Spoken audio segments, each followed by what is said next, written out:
அதுக்கு நான் சொன்னேன், ரோட்டில் ஒருத்தர் கிராஸ் பண்ணி போகும்போது கால் ஊனமாக நடந்து போவார். அந்த கால் ஊனமாக நடந்து போகிறது அவரோட வீட்டில் அவங்களோட செஞ்ச உள்வினை கர்மா. அதனால் அவருக்கு ஆண்டவன் அந்த தண்டனை கொடுத்து அவர் கால் நடந்து போகிறார்.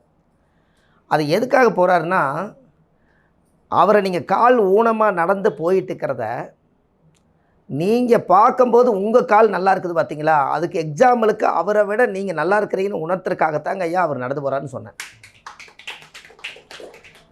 அப்போ சொன்னோன்னே, ஐயோ நீங்கள் என்ன டிஃப்ரெண்ட்டாக யோசிக்கிறீங்க அப்படின்னாரு. ஆமாங்க ஐயா, உண்மை அதுதான்.